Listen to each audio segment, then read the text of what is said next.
भारत में जब फिल्मों के टाइटल या म्यूजिक स्ट्रीमिंग की बात आती है ना, तो उसके पीछे कुछ बड़े ही मजेदार और हैरान करने वाले कानूनी नियम छिपे हैं।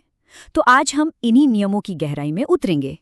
चलिए, एक बहुत ही सिंपल से सवाल से शुरू करते हैं। दुनिया का सबसे फेमस टाइटल, मान लीजिए हैरी पॉटर, क्या भारत में उसे कॉपीराइट मिल सकता है?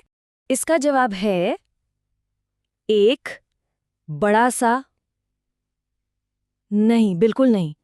और ये छोटा सा जवाब, पता है, इंटेलेक्चुअल प्रॉपर्टी की दुनिया की एक बहुत बड़ी पहेली हमारे सामने खड़ी कर देता है। तो आज हम क्या क्या देखने वाले हैं? सबसे पहले फिल्म टाइटल्स की कानूनी दिक्कत क्या है, फिर इसका सल्यूशन क्या निकला, उसके बाद डिजिटल म्यूजिक की दुनिया में भी एक ऐसी ही जंग चल रही है, उसे समझेंगे। फिर देखेंगे कि विंक अपना केस क्यों हारा, और आखिर में बात करेंगे कि आईपी यानी इंटेलेक्चुअल प्रॉपर्टी का भविष्य कैसा दिखता है। तो पहला सवाल यही है कि भाई आखिर ऐसा क्यों है, भारत में किसी फिल्म के टाइटल को कॉपीराइट क्यों नहीं किया जा सकता? देखिए, इसकी जड़ें ना एक बहुत ही स्पेसिफिक कानूनी परिभाषा में है।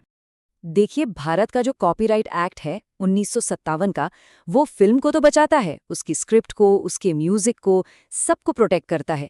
लेकिन फिल्म का टाइटल, मतलब जो उसकी सबसे बड़ी पहचान है, उसे कानून की भाषा में साहित्यिक काम या लिटरेरी वर्क माना ही नहीं जाता।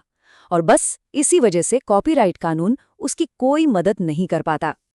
अब जरा सोचिए, फिल्म मेकर्स के लिए तो ये कितनी बड़ी प्रॉब्लम हो गई। तो उन्होंने क्या किया? अपनी फिल्मों की पहचान बचाने के लिए उन्होंने कानून का एक दूसरा दरवाजा खटखटाया।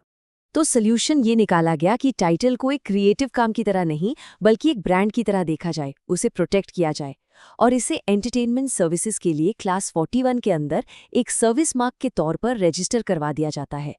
और ये बात वाकई में बहुत दिलचस्प है। सोचिए, एक ही फिल्म, लेकिन उसको बचाने के लिए दो अलग अलग कानूनी टूल इस्तेमाल हो रहे हैं। कॉपीराइट फिल्म की आत्मा को बचाता है, मतलब उसकी कहानी और संगीत को, और ट्रेडमार्क वो बचाता है उसके चेहरे को, उसकी पहचान को। लेकिन रुकिए, ट्रेडमार्क वाला रास्ता भी एकदम सीधा सपाट नहीं है। कानून यहाँ भी एक पेंच डालता है। वो धूम या गोलमाल जैसी जो सीरीज वाली फिल्में हैं और कोई एक अकेली स्टैंडअलोन फिल्म है, उन दोनों के टाइटल्स में जमीन आसमान का फर्क करता है। अब अगर किसी एक अकेले फिल्म के टाइटल को बचाना है, तो प्रोड्यूसर को ये साबित करना पड़ता है कि उस टाइटल का एक सेकेंडरी मीनिंग बन गया है। इसका क्या मतलब? मतलब ये कि जब लोग उस नाम को सुने, तो उनके दिमाग में सिर्फ और सिर्फ वही एक फिल्म आए और कुछ नहीं। और ये साबित कैसे होता है? प्रमोशन पर खर्च किए गए पैसे, बॉक्स ऑफिस के आंकड़े और टिकटों की बिक्री, इन सब चीजों से। चलिए, अब फिल्मों के टाइटल से कहानी को आगे बढ़ाते हैं, क्योंकि कानूनी परिभाषाओं और शब्दों की ऐसी ही एक जंग वो आजकल म्यूजिक स्ट्रीमिंग की दुनिया में भी जोर शोर से चल रही है।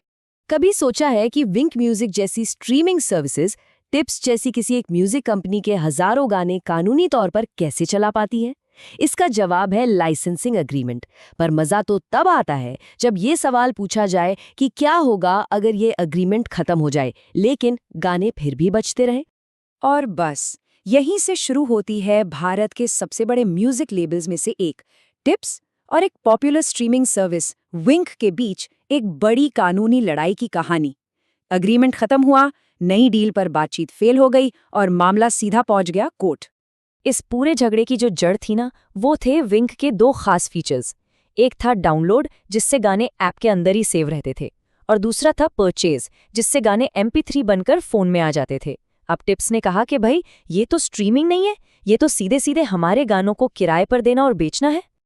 अब विंक ने खुद को बचाने के लिए कानून के एक बहुत खास सेक्शन का सहारा लिया, लेकिन कोर्ट ने उस कानून के हर शब्द को माइक्रोस्कोप के नीचे रखकर देखा और फिर एक ऐसा फैसला सुनाया जो आज एक लैंडमार्क बन चुका है। विंक की दलील ये थी कि वो एक ब्रॉडकास्टिंग ऑर्गेनाइजेशन है, और इसीलिए कॉपीराइट एक्ट का सेक्शन 31D उसे ये हक देता है कि वो टिप्स के गाने बजा सके। ये सेक्शन आसान भाषा में एक तरह का कंपल्सरी लाइसेंस है, जिसके लिए आपको मालिक की सीधी हाँ की जरूरत नहीं होती। यहाँ पर कोर्ट ने एक बहुत ही जरूरी बात कही। उन्होंने कहा कि सेक्शन 31D एक एक्सप्रोप्रिएटरी कानून है, मतलब ये कानून किसी से उसकी प्रॉपर्टी, उसका हक छीनता है। और जब भी कोई कानून ऐसा करता है तो उसकी व्याख्या बहुत ही सख्ती से की जानी चाहिए।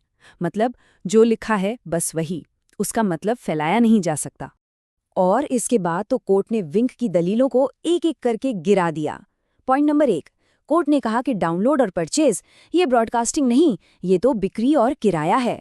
पॉइंट नंबर 2, कोर्ट ने कहा कि देखो, जब 2012 में ये कानून लिखा गया था तब इंटरनेट स्ट्रीमिंग के बारे में सबको पता था, लेकिन कानून में सिर्फ रेडियो और टीवी का नाम लिखा गया। इसलिए कोर्ट ने ब्रॉडकास्टिंग के दायरे को खींचकर उसमें इंटरनेट को शामिल करने से साफ साफ इनकार कर दिया। तो फैसला एकदम क्रिस्टल क्लियर था। आज के कानून के हिसाब से इंटरनेट पे स्ट्रीमिंग करना और रेडियो पर ब्रॉडकास्ट करना, ये दोनों एक बात नहीं है। और क्योंकि विंक के पास टिप्स से कोई डायरेक्ट लाइसेंस नहीं था, तो उनका गाने चलाना और डाउनलोड करवाना कॉपीराइट का खुला उल्लंघन माना गया। ये केस सिर्फ टिप्स और विंक के बीच का एक झगड़ा नहीं है, ये उससे कहीं बढ़कर है। ये दरअसल उस बहुत बड़ी चुनौती की एक परफेक्ट मिसाल है जिसका सामना आज पूरी की पूरी क्रिएटिव इंडस्ट्री कर रही है। टिप्स बनाम विंक का ये फैसला इस बात को एकदम साफ कर देता है कि हमारे कानून वो एक एनालॉग दुनिया के लिए लिखे गए थे, मतलब कैसेट और रेडियो वाली दुनिया के लिए। लेकिन आज की जो डिजिटल दुनिया की सच्चाई है, उसके साथ वो कदम से कदम मिलाकर नहीं चल पा रहे हैं। तो ये हमें एक बहुत ही अहम सवाल पर लाकर खड़ा कर देता है। जब टेक्नोलॉजी कानून से 10 कदम आगे भाग रही हो, तो फिर क्रिएटिविटी और उसके मालिकाना हक की नई लकीरें कौन खींचेगा? और आखिर में हमें ये सोचना ही होगा कि इन कानूनों का असली मकसद क्या है। क्या ये आज के क्रिएटर्स को, कलाकारों को वाकई में प्रोटेक्ट कर रहे हैं, या फिर ये डिजिटल दुनिया में हो रहे नए नए इनोवेशंस के रास्ते में एक ब्रेक का काम कर रहे हैं?